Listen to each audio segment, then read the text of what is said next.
Hello, everybody. Welcome. Welcome to our annual virtual Great Backyard Bird Count training.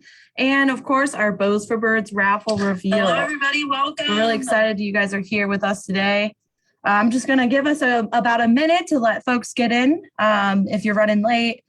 If you aren't able to tune in to our full training today, do not worry. We are going to have this recorded and it will stay on our Facebook page. So you guys can watch it later and share with friends.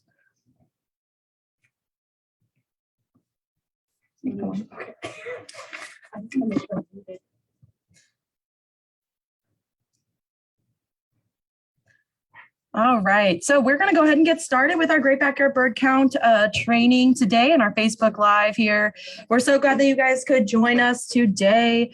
I was just viewing some birds outside of my windows in my office, and I just love all the birds that we get to see here in the winter time. So I'm really excited that this is going to be our 25th annual Great Backyard Bird Count. I am joined today by Angela from Wild Birds Unlimited and Fluorescent. Hello, Angela. Hello. Welcome. Angela is going to be telling us a little bit later about how we can attract certain species of birds to our backyard and lots of really great different seed types that you can use during the winter season months.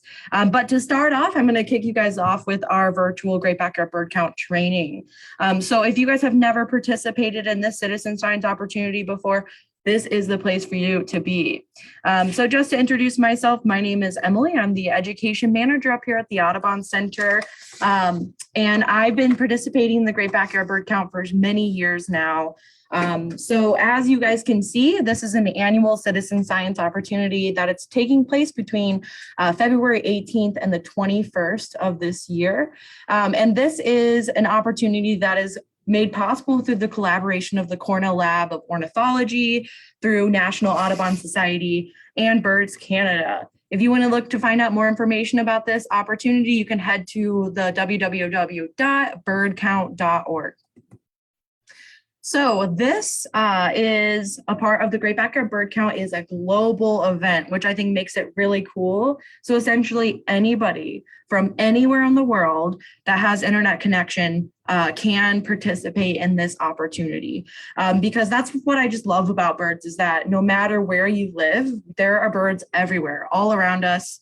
And this event really strongly encourages people of all ages, of all skill levels to participate. So as long as you can identify one single bird species, we want you guys to participate in this really fun event.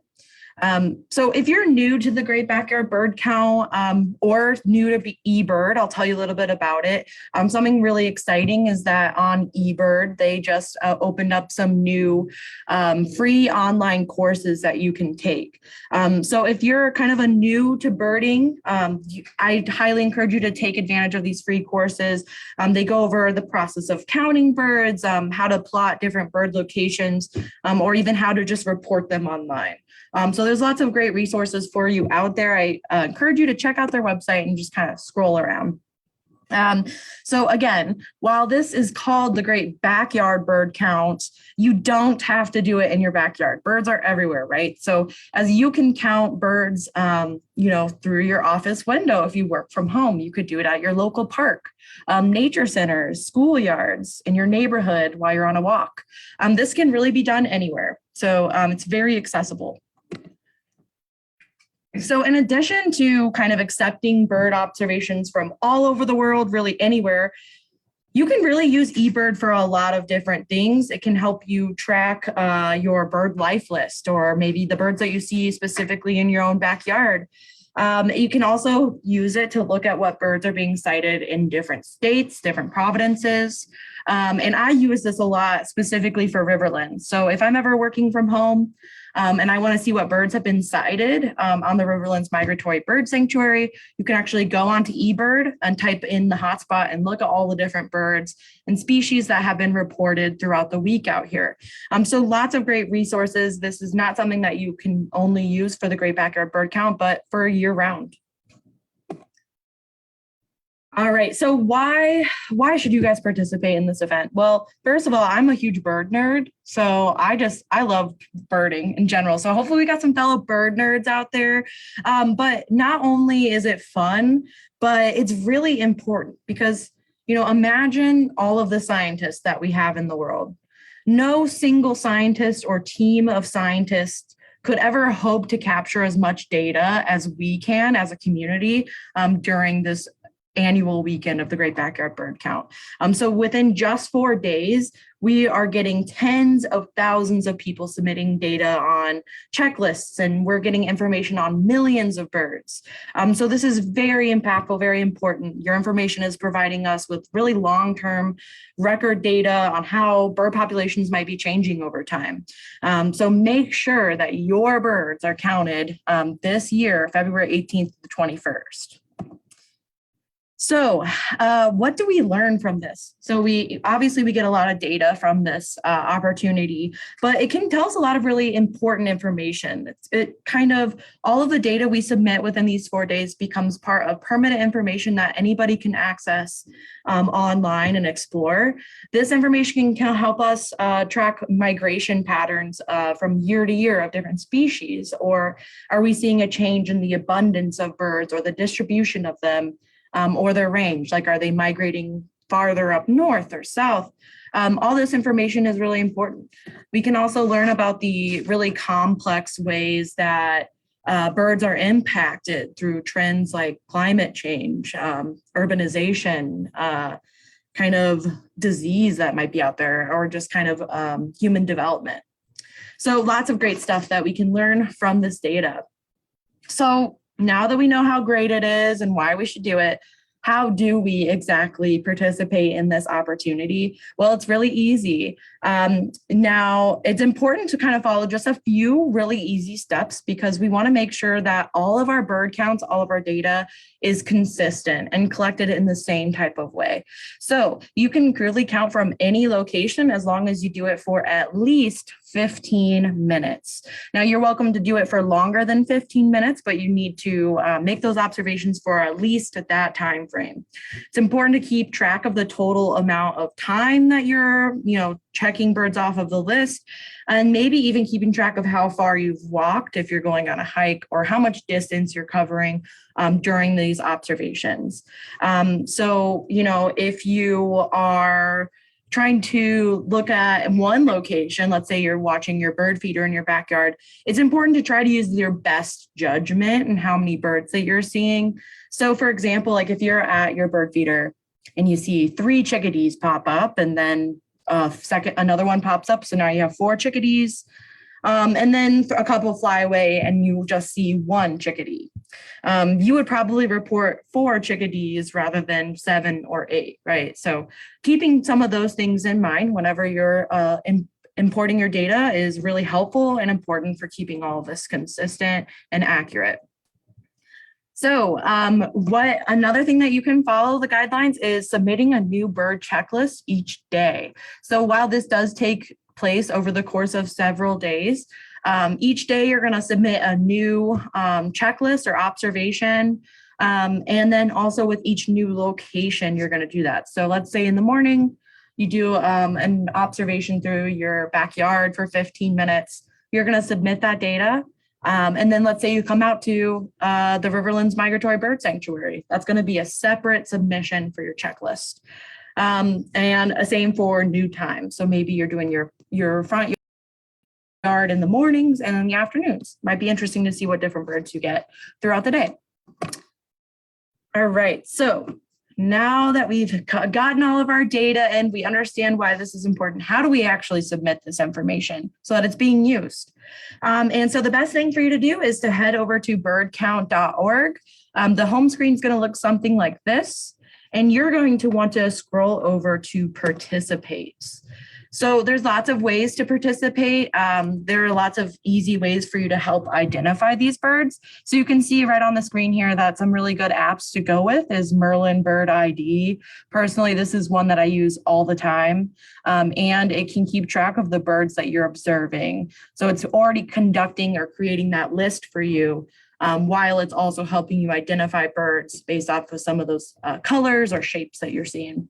You can also use the eBird mobile app or just go old school and get on your desktop and go right online to do it.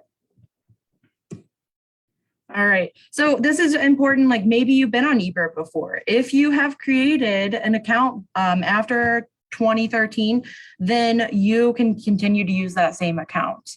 If not, then you might need to create a new one. It's really easy to do. You just need to have an email, username, password, and you're all set to go. All right, so now we're logged into eBird. We are ready to submit our data. I'm going to go through a couple of the steps to help you with your submissions. First things first, where did you bird? What's the location? So this is going to kind of where you can select an exact location of where you've been counting. If it's an area where you have actually birded before, this is going to be saved in your drop-down box.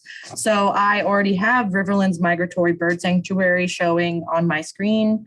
If you're watching in a new location, or maybe this is the first year that you participated in the Great Backyard Bird Count, then you can go to find it on a map or manage my locations, as you can see right on here. Type in those addresses and add that in. Now, when the map comes up, so this is where you can click find it on a map, choose your counties. And then whenever that map pops up, you're going to zoom into your location. You can type in an address. And then you're going to see a large green marker, which will drop at your birding location. Or you might see these red plus signs. Those are hotspots. So maybe the other people like to go there a lot to view birds. So someplace like the Riverlands Migratory Bird Sanctuary might already be appearing on this map here. Now, one thing that's important is it's important that you name your location something that you recognize, but be sure not to share any exact or personal information because this is public facing map. So whatever you're putting on those locations, others can see on eBird. So make sure that you're just being cautious not to provide any personal addresses or personal information in that. Keep it kind of generic. All right, then you're going to click continue. You're ready to move on to the next step. Of course, next thing is going to be your date and effort. So we're going to put the dates and then what type of observations were you having? Were you traveling? Like, were you kind of walking along a trail? Were you stationary, like sitting at a window or a bench? And you can read through these and select the one that's most appropriate for you. All right. Then after you enter in that data, you're going to put in your times. Again, it's really important to keep track. And you just got to do it for 15 minutes. So that's kind of the bare minimum of what you can do. You can even include your party size. So how many other folks were you with? You don't have to just do it alone. You can do it with a group of friends. And you can enter in that information here and even add comments below if you want to make a special note about your observations. All right, now gets to the fun parts. Now you're at your bird list page, and this is going to show you all of the species that you would likely see in your area based off of your location that you entered in on your map. And these are going to be birds that you likely see during this time of year, so specifically winter time. So it's really helpful. It's going to narrow that down for you. And there are several tools and options that you guys can use in that column to help you kind of narrow down. So you can jump to a certain species, or you can even look through it through taxonomic or alphabetical order. You can really play around with this a lot. Now, if your bird isn't showing up on here, you might be very lucky. Maybe you got a rare bird sighting. You can click show rarities on the right-hand side, and that's going to pop up some birds. If that's still not showing up, you can even add species. So hopefully some of you guys get some rare bird sightings this year. That'd be pretty cool to see. So after you enter that in, you're going to put, of course, like the number of species you've seen, add that in. And so here you can see I saw 10 black-capped chickadees, some American crows, some mourning doves, and you can also add details to this. So if you want to add information like maybe where you saw those black-capped chickadees, how were they at a feeder, add additional notes, and you can even add photos as well. So that's exciting if you enjoy photography and different things like that. After you enter in those number of species, you guys are going to submit this. If you get kind of a rare sighting, they might just ask for that you provide more information in the comments, like where did you see this bird? We might have to confirm that this is a actual sighting. And that's where you're going to see that. Like if you saw 18 peregrine falcons, that's pretty cool. I would love to see that, but they just want to make sure that that wasn't a typo and that you guys actually saw that. And then finally, it's asking you a question. Are you submitting a complete checklist of the birds that you were able to identify? And most of the time you're going to select yes, unless you explicitly and intentionally left out a bird. I feel bad for those starlings, you know, no one really likes starlings. And you might just intentionally like, oh, just forget about them, but you're counting all the other species, then you might be intentionally leaving out a bird in your checklist. So just be cautious of that. Like, did you see some really common birds that you just chose not to report? That is up to you. All right. So from here, after you've submitted your data, you guys can go back in, review, and edit the observations that you've made. Something I really like about this is you can share it, email it to yourself, and you can share it with others. Maybe you've gone out in a group and you birded together. You guys can share those checklists and submissions, and you can continue to submit other lists all throughout the 18th to the 21st. So I really hope that you guys got a nice crash course in the Great Backyard Bird Count, how we're going to log our data. And I would just want to take some time to answer questions because I do know we went through a lot of information. And I'm going to pause for a moment to see if you guys have questions or looking for clarification on anything we've covered to this point. All right, and it sounds like you guys are experts up here. We don't have a lot of questions, so. Oh. I'm gonna say it out loud. All right, we got a question. Ashley's gonna read it for us. All right, our question from Linda Winker. I cannot tell the difference between all different sparrows and the different hawks. If I see some, do I leave off the count or use my best guess? So that's a really good question. I would say always using your best guess. If you don't have to leave something off, I'd say try not to. And so I feel you. Sparrows are really tough. And they can have very minor differences, and same for hawks. So actually a part of our training today is we're going to go over some of the really common groups of birds that we might see and talk a little bit about how you can identify or differentiate between the species. So hopefully that helps you a little bit. I would say download the Merlin Bird Id app or get yourself a field guide. And if you're unsure, try to use this information to narrow those down and then just give it your best guess. You're not going to get a grade on this. So that is my best advice for you. That's it for now. All right. Yeah, and somebody else agrees about sparrows. Sparrows are tough. All right, so let's talk about birds. This section, I'm going to talk about some of the common birds that we have in our area. And then we're going to have some time to learn how we can attract certain species through the Wild Birds Unlimited. They've got a lot of really great bird seed and great equipment for birds in your backyard.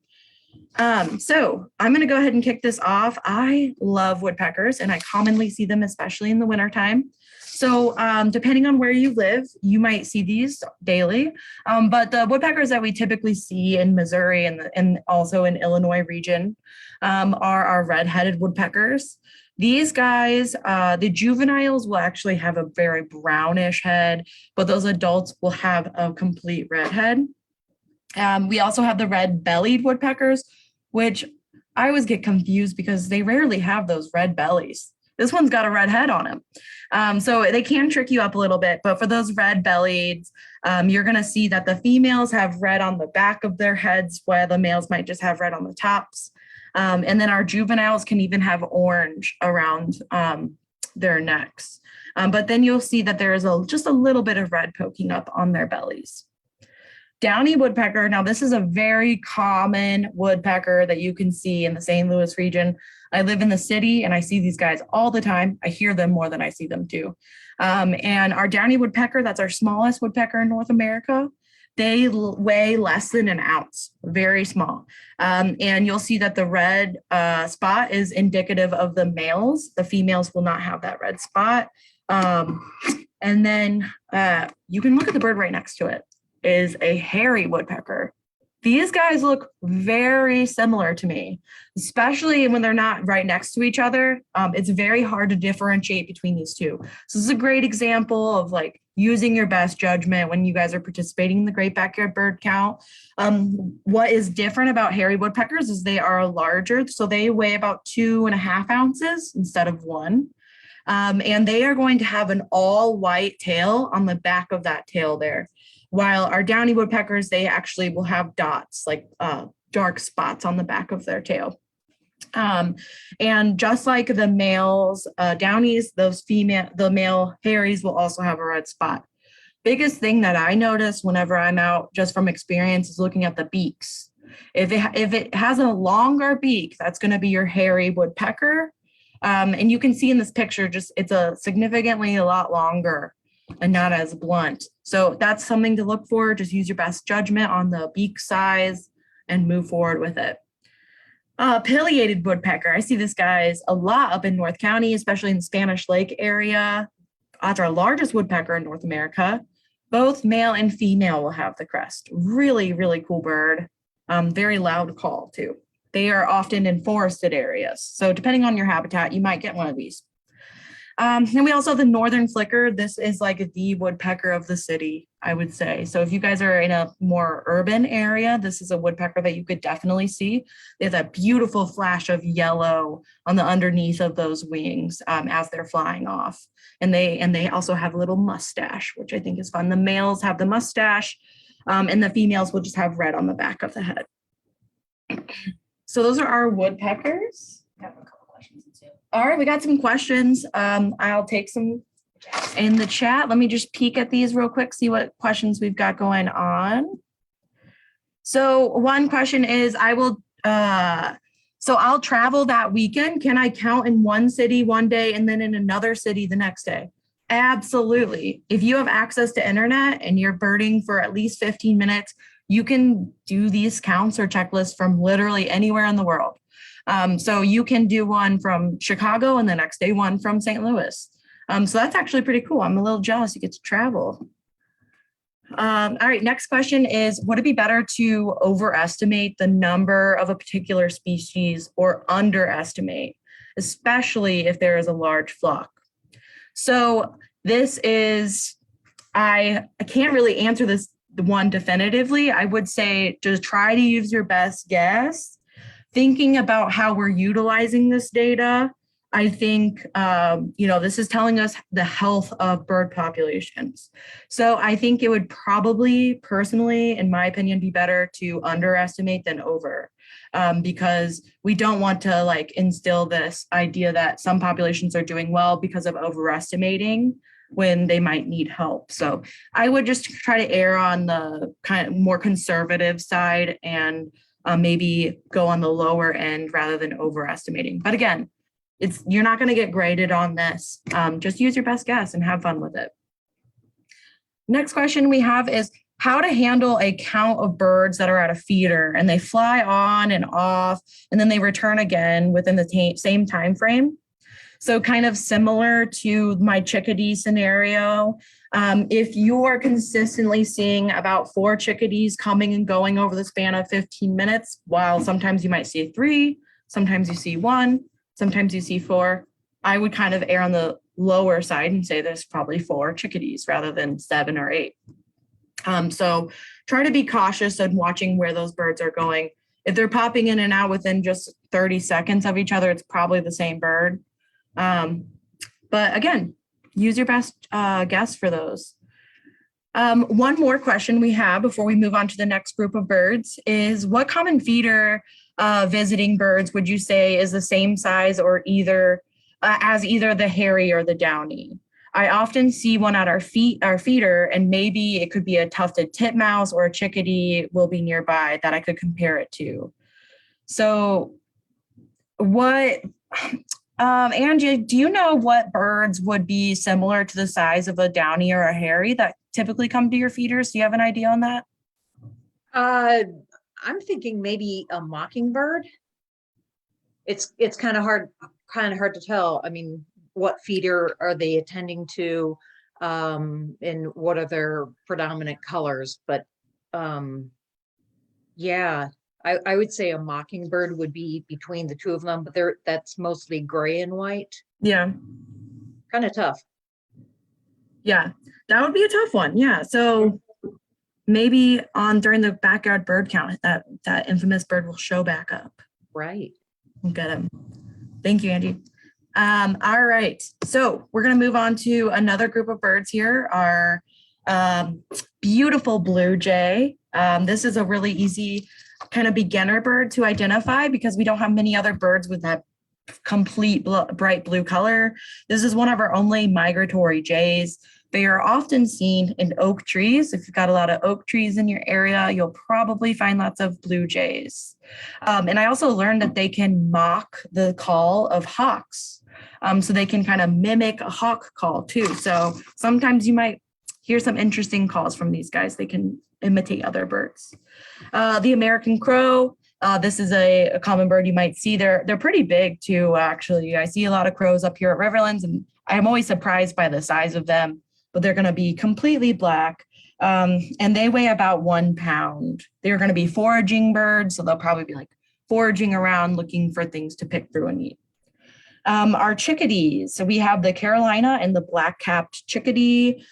These guys are very, very similar. I don't think I probably always lean towards Carolina chickadees in my area, but it's very hard to tell the difference. I'd say my best advice for you guys is to see which one is more commonly seen in your area and typically err on that side.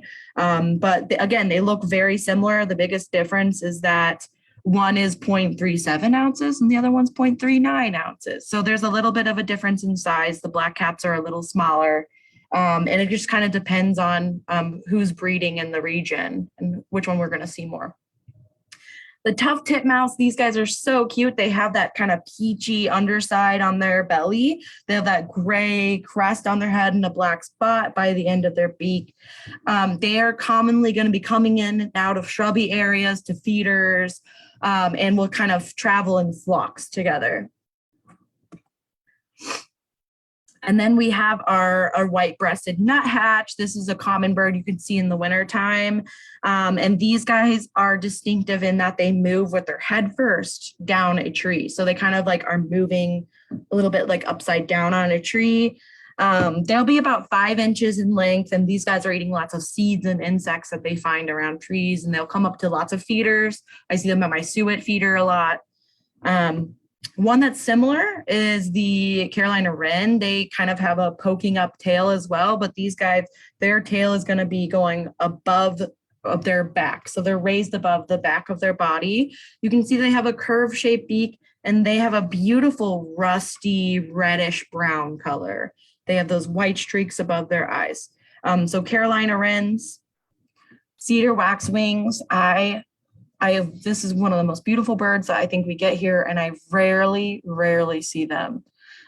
So if you guys have these birds in your area, you should definitely submit the data for the backyard bird count. Just a beautiful bird. They have bright splashes of yellow and red on them, and this nice soft brown. Brown thrashers, this bird is kind of like in the thrush family.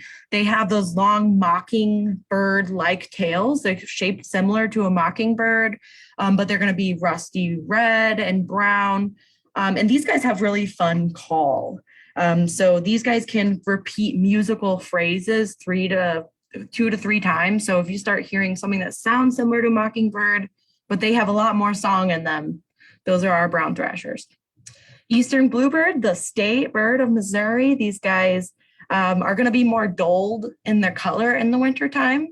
So they might be a little bit more brownish blue, and depending on male or female. And then, of course, the rare and infamous American robin. I rarely see these guys. Totally kidding. Hopefully you guys are all going to get one on your list for next week. All right, we're going to keep on trucking along. We got any questions? All right, good.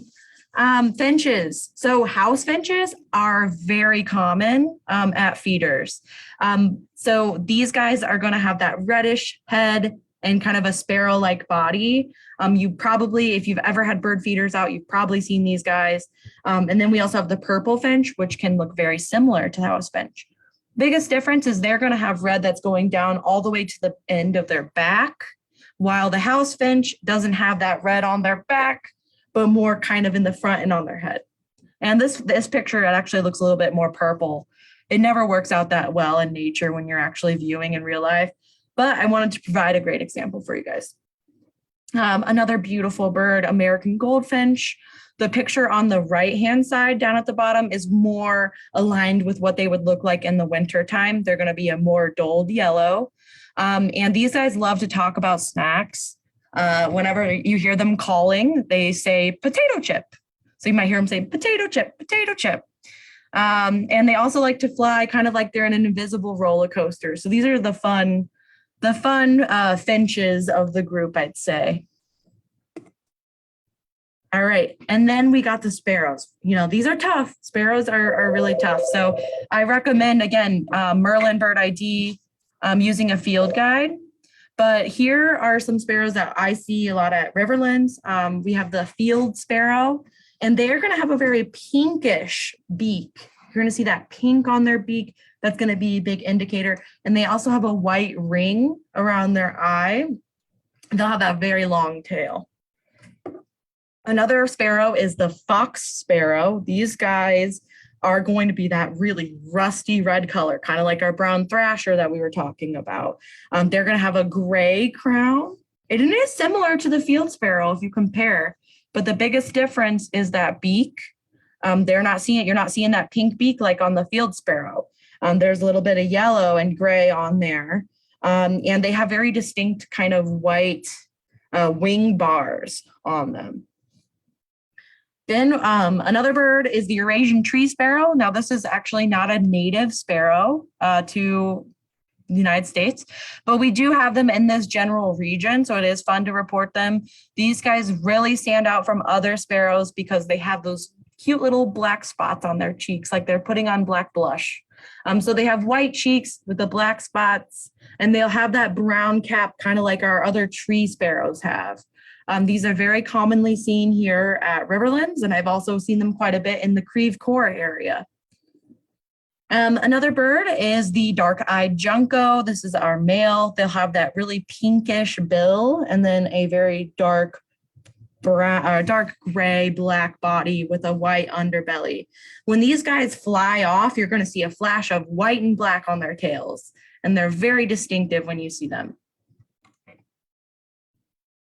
All right, and then we have our white-crowned sparrow. That was one of our bows for birds. Just a little sneak peek at that for revealing some of our birds. And of course, they're going to have that white and black stripes on the top of their head for the white crown. Now, the juveniles, they won't have that white stripe. So it is tricky. Sparrows are hard, especially when they're young. They're going to have like a little bit of a pinkish bill, and they're going to have brown flanks on their body. So you can see those brown streaks on the back of them. Then we have our song sparrow. This guy is going to have a longish tail. They have a very round head and very, very coarsely streaked with a bold lateral throat stripe. So if you guys look on like its chest here on the song sparrow, you can see that really dark, bold lateral spot there. It's indicative of our song sparrows. Then we have the white-throated sparrows. They're known for having that yellow spot by their beak. And eastern towhee. I had some visitors that sent in some pictures. They saw some towhees earlier this week. So they have been seen in the area. Really pretty bird, not as common as some of these other sparrows. All right, we're trucking along here. Then we have our red-winged blackbird. The females are going to actually be completely brown. They do not have that red spot on their wings. We have the yellow rumped warbler. I like to nickname these guys butterbutts. Really funny guys. Definitely like forested areas. This is a small bird that can quickly fly in and out. So they're very good at sneaking past you. And then another rare bird down here.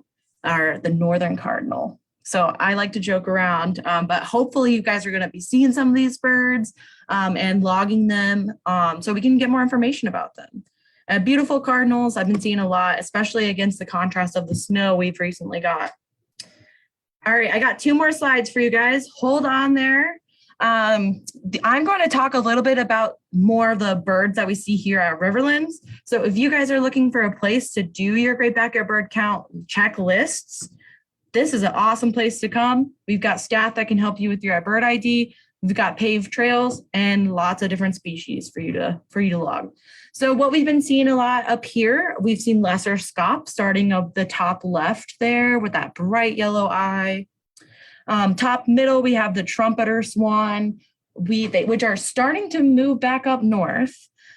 We have our mallards, our greater white-fronted geese, and then bottom left, we have the common mergansers, infamous Canada goose, and the golden eye. Raptors that you can see that are extremely common right now, I mean, I've been seeing them all day, are those northern harriers in the bottom right. They've got that white spot on their rumps. We've got Cooper's hawks, American kestrels, and the beautiful bald eagle. So that is what I have for you all on basic kind of common birds that we see, some things to look for.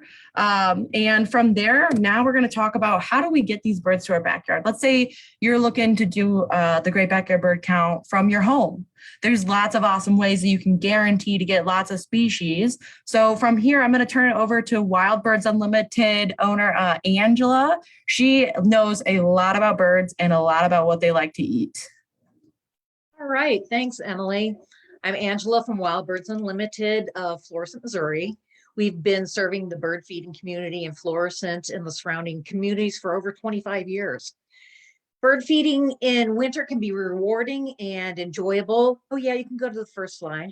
In the midst of chilly and dreary weather, it's great. By understanding what they need to eat, you can make the most of your feeders during the coldest of months of the year. Wild Birds Unlimited is here as a resource to help you choose the best bird seed and food for the birds that show up in your backyard. And also what you can add to that to attract a larger variety of visitors. Next slide. Why do we want to feed in the winter? Well, not only are natural food sources scarcer in the winter, but with the shorter days of winter, the birds have less time to fatten up to get through the longer nights. We want to increase survival rates in birds, especially since songbird populations have decreased drastically over the past 50 years. I want to concentrate on bird food, but a quick note on feeders. To attract a wide variety of songbirds, it's important to have different styles because different birds eat differently. Some birds are ground feeders, some are perchers, and some are clingers. And for example, a feeder that works well for woodpeckers who like to cling won't work as well for ground feeding birds. Also, have more than one feeder, not only for the different birds, but to offer a different variety of foods. The more variety of foods you offer, the more variety of birds you're going to attract. In the winter, you need to make sure that you protect your feeders from rain, ice, and snow. Weather guards and fly-through feeders are very helpful, but make sure you clean off your feeders and platforms and perches after each storm so that seed is easily accessible. Avoid large capacity feeders unless your birds can consume all that seed within a few days during mild weather. And this helps keep the food fresh and monitor it keeps you monitoring the condition of your feeders.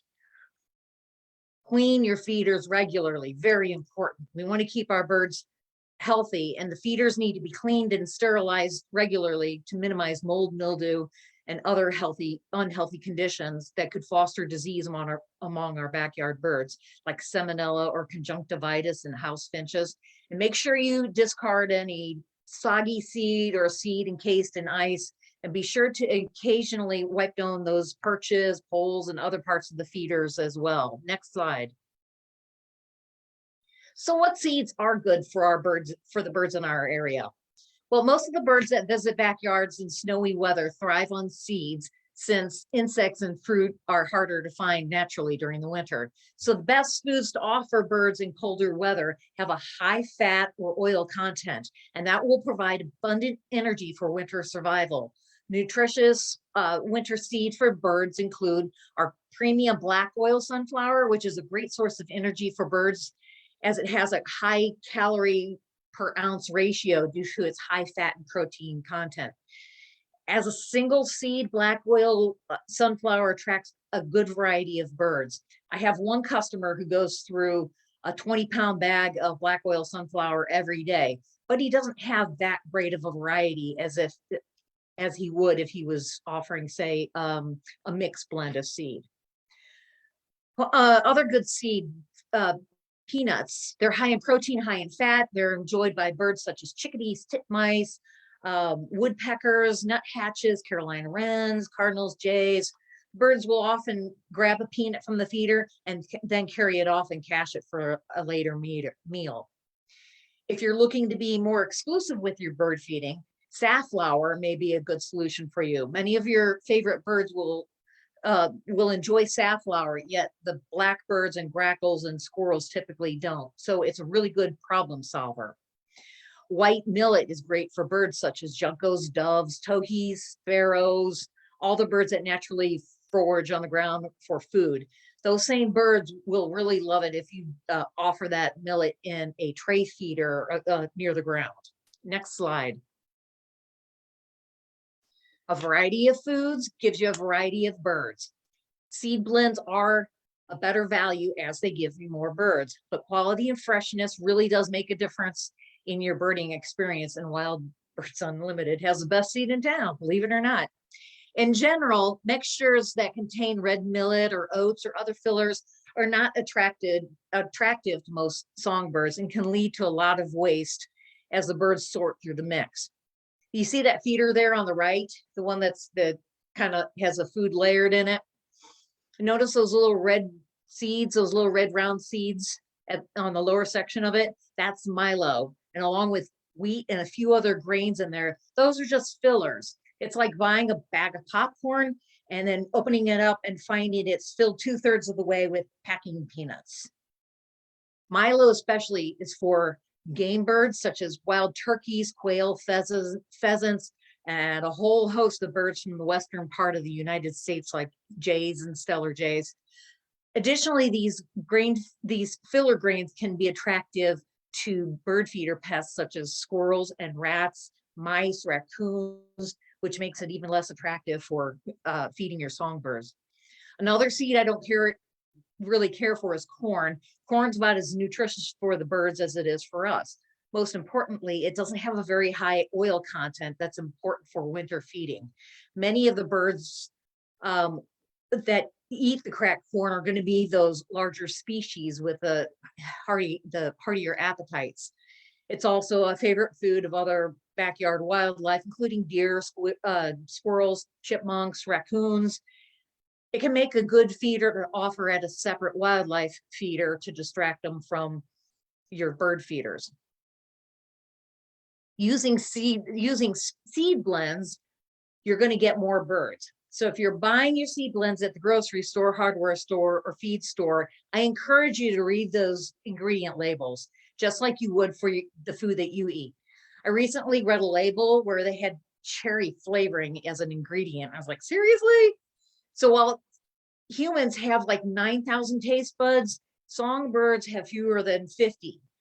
And birds locate their food mainly by sight. So adding extra flavoring in bird food, it's a complete waste. So we offer bird seed blends that are specifically for birds in our area. Go ahead and change the slide, please.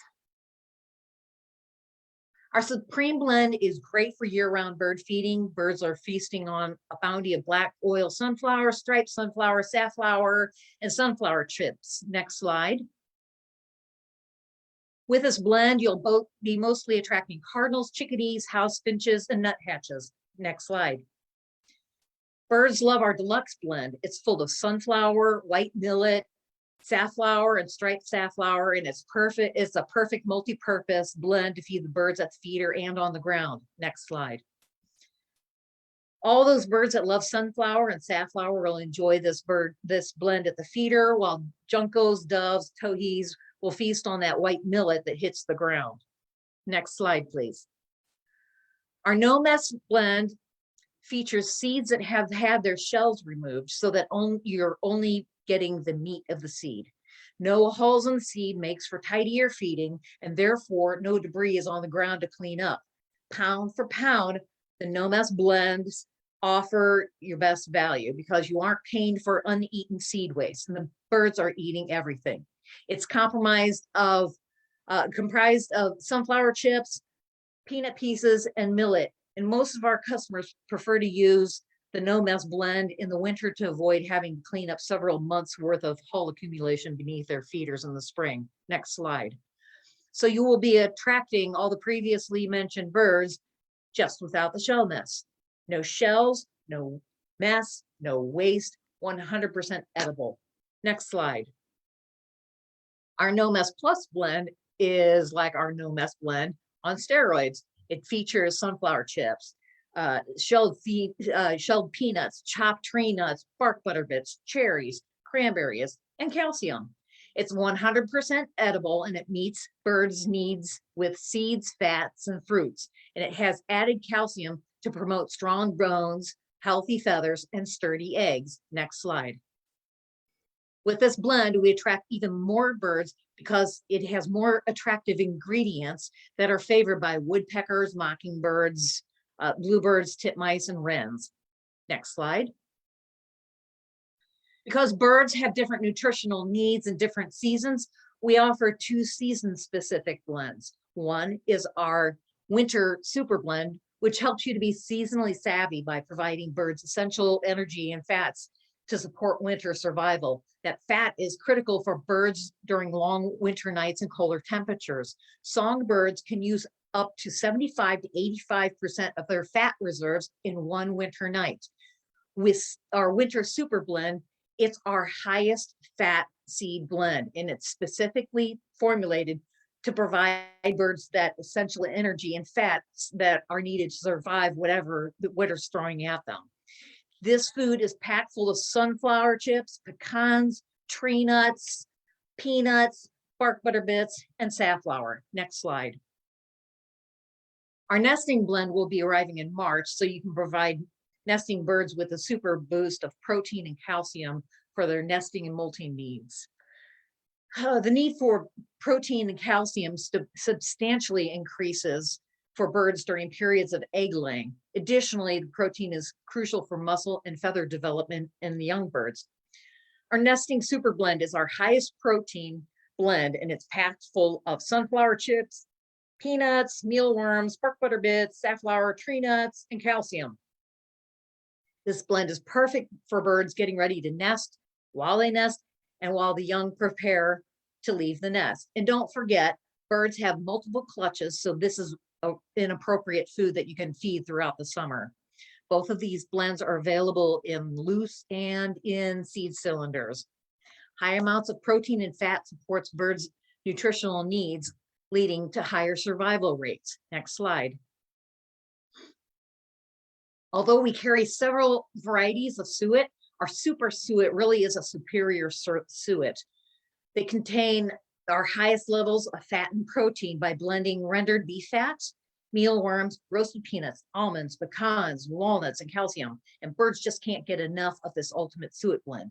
Much like the slide at the beginning where it shows all that filler seed you get with other brands, you could do a side-by-side meltdown of suets and you can see for yourself the quality, or you could just read the label. Next slide. Mockingbirds, catbirds, woodpeckers, and warblers really love this super suet. Next slide. Now we have bark butter, AKA cracked butter. No bird food attracts more species of birds than Jim's Birdacious bark butter. It was created by Jim Carpenter, the founder of Wild Birds Unlimited, and bark butter is a spreadable product packed with high quality ingredients that can be easily smeared on tree bark or feeders or even a fence post. It attracts a huge variety of birds, including many that don't visit feeders. Next slide. We've documented over 150 different bird species dining on it. And not only does this tasty bark butter come in a spreadable form, but we also have bark butter bits, suit-sized cakes, and also no melt cylinders, pardon me. Bark butter is also available with hot pepper to discourage squirrels and raccoons and other mammals. Next slide. Finch Blend is a Finch favorite. It's a fresh blend of the Niger thistle and fine sunflower chips. Next slide. It's a favorite of goldfinches, house finches, purple finches, pine siskins, and the occasional downy woodpecker. The most important thing with finch food is it must be fresh. Goldfinch are very finicky and they won't dine on old seed. Next slide. Very important in the winter. Add a heated bird bath to your backyard to provide birds with an unfrozen source of water.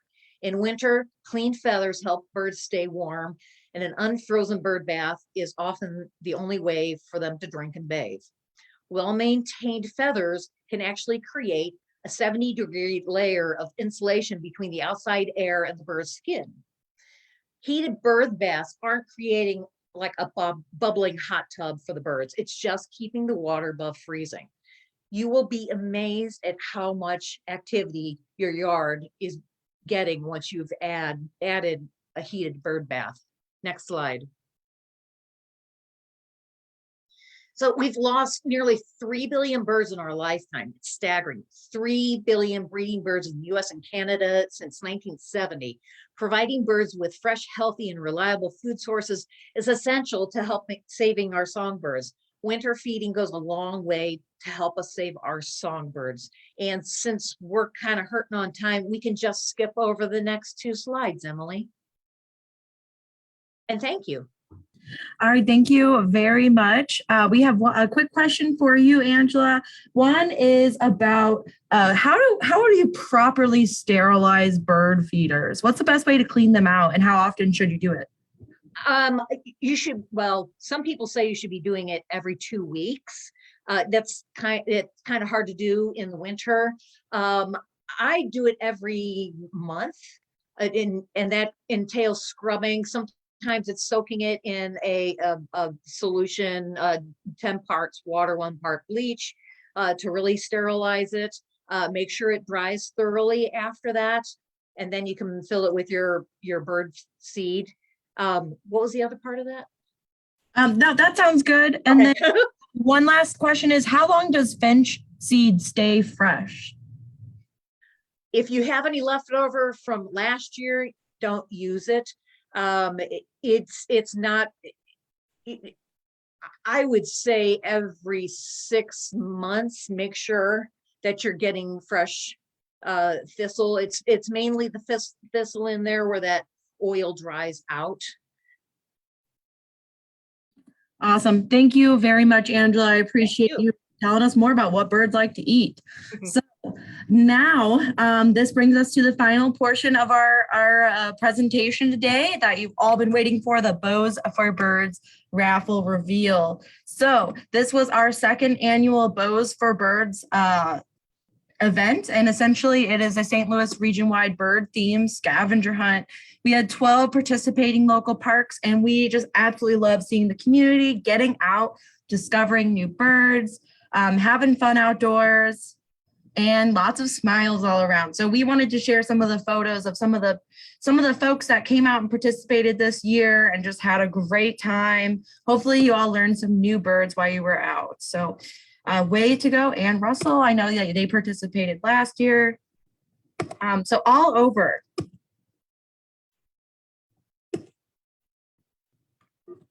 All right. So we wanted to share a couple of highlights with you all before we do our raffle drawings. So we had over 125 submission sheets submitted. So a lot of those participants were family groups or friends doing it together. So even more than 125 people. We had over a total of 2,322 submissions into the raffle. And we had over 1,000 folks visiting different parks, which is just great to hear and see. So for today, for this year, we have 8 prizes and 1 grand prize, which includes a pair of Vortex binoculars. And we just really had a great time. This kind of took place over the course of 2 months. We had over 400 people posting hashtags Bows for Birds 2022. And we just want to thank a lot of our partners for making this possible, including the Army Corps of Engineers, National Park Service at the Gateway Arch, World Bird Sanctuary, Missouri Department of Conservation, Ferguson Parks, St. Louis City Parks, and St. Louis County Parks. So let's see if you guys got your bird ID correct. So up on the screen here, you can see the answers to all of our mystery birds for each of the sites that you went to. So you can check your answers here, see if you guys got those submissions. But we had our trumpeter swan, we had tufted titmouse, a belted kingfisher, a brown creeper, dark-eyed junco, of course, our bald eagle. Got a bald eagle right here too. And we've got a killdeer, a white-crowned sparrow, a yellow-bellied sapsucker, pileated woodpecker, Eurasian tree sparrow, and American kestrel. So congratulations to all of our participants. You guys studied and learned about 12 new bird species. I hope that you get to see them during the Great Backyard Bird Count because you are all experts now on how to identify them. So let's get to it. Who's ready to win some prizes? So just as a reminder, we are going to be posting the winners to all the raffle prizes after this today. And then we will also be reaching out to all of the winners. So if you see your name up here, we'll be reaching out to you very soon on how you can collect your prize. So first off, we have 2 home plate tickets to the St. Louis Cardinals 2022 season. These are really great seats. Special thanks to Melissa for donating those. And Chris Monahan is our winner. Congratulations, Chris. If you are tuned in, please comment in the chat so we know that you've got the notification. Way to go, Chris. All right, next up, this is a good one, especially if you want to attract those finches and all those other birds that love that sapphire oil. Wild Birds Unlimited is donating an advanced pole system setup about almost $100 value. So thank you for donating, Angela. And our winner is Rob and Judy Ship. So Rob and Judy, you guys can head over to the Wild Birds Unlimited in Florissant to pick up your prize. Again, we'll be reaching out to you, but congratulations to the ships. All right, next up, we have a Missouri Botanical Gardens Friends and Family membership up to $125 value. So this is an annual membership to one of the most recognized botanical gardens in the world. We are lucky to be here in St. Louis. So our winner is Mariel Woolsing. Congratulations, Mariel. All right, this is a fun one. I had my educators put this one together, lots of fun stuff. You'll get 2 free admissions to one of our wellness series programs, including kayaking on Ellis Bay, nature artworks, or bikes, birds, and brews. There's a nice Nalgene water bottle. We've got a peregrine falcon plush toy, playing cards, decals, and coffee mugs. Who doesn't love caffeine? So for this prize, our winner is Stephanie Hampton. Awesome. Now, Stephanie, she let us share some of their pictures. So they have a really awesome account called Explorers STL Parks. They tell us a lot about really cool parks. And they posted some really fun pictures. So we were really glad to see that they enjoyed this as a family. And we hope you guys enjoy your Bird Lovers kits. All right. Mariel, who won the gardens. Awesome. Very excited. Mariel, glad you're with us, Mariel. Congrats. All right. Next up, now Luciana's. If you are not aware of Luciana's, this is like the best pastries I've ever had in my whole life. And it's located right here in Alton, Illinois. I highly recommend getting the chocolate chip spice cookie. So whoever wins this gets $25 to spend on some carbs at the pastry shop at Luciana's. So Bill Marganew, congratulations. You get a $25 gift card to Luciana's Pastries. All right. Another amazing restaurant in Alton, Illinois is Old Bakery Beer. They've got beer, they've got food, they've got music, they've got it all. And the winner for our $50 gift card is Mallory Bucks. Congratulations, Mallory. Actually, we just had some Old Bakery for lunch today. The Reuben is very good. I highly recommend it. Mhm. All right. And here are some pictures of the Mallory Box family. They participated, and we'd love to see some of those photos of them having fun in the snow and on a sunny day too. All right, we're getting close to the end here. This is a VIP tour pass for summer 2022 at the Schlafly Brewery. $200 value. And our winner for this is Arwen Lloyd. Congrats, Arwen. And we have a free pavilion rental at Tower Grove Park. This is awesome way to get the family or friends together, have a picnic as it's starting to get warmer outside. And our winner for the free pavilion rental is Mary Schaefer. Congrats, Mary. Now, the moment we've all been waiting for. Our grand prize is a pair of Diamondback Vortex binoculars. These are actually the same pair that I personally use every day when I'm out here. Really great pair of binoculars. They are 10 by 42s. This also comes with a stylish Vortex 3 Peaks cap, a lens cleaning pen that's really good at getting the dust out of your binoculars, and a nice Vortex decal.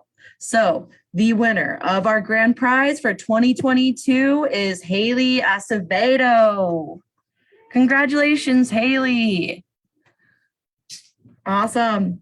So we again just want to say thank you to all of our participants and congratulations to our winners for completing your Bows for Birds 2022. Up here, you can see the winners up on the screen. We'll be posting this on Facebook. But we just absolutely had a blast seeing how much fun folks were having outdoors this winter season, exploring new parks, learning new birds. And we hope that it was a nice way to train you and get you prepared for the Great Backyard Bird Count. This is going to be an annual event, so please look forward to this coming back out next year. And we thank you guys for your attention, for joining us and Wild Birds Unlimited this evening. And we hope you have a wonderful, wonderful weekend. So thank you all. This video will stay posted on our Facebook page. So you're welcome to share it with others. Go back and rewatch me reading your name if you're one of those winners. And thank you all. Have a great one.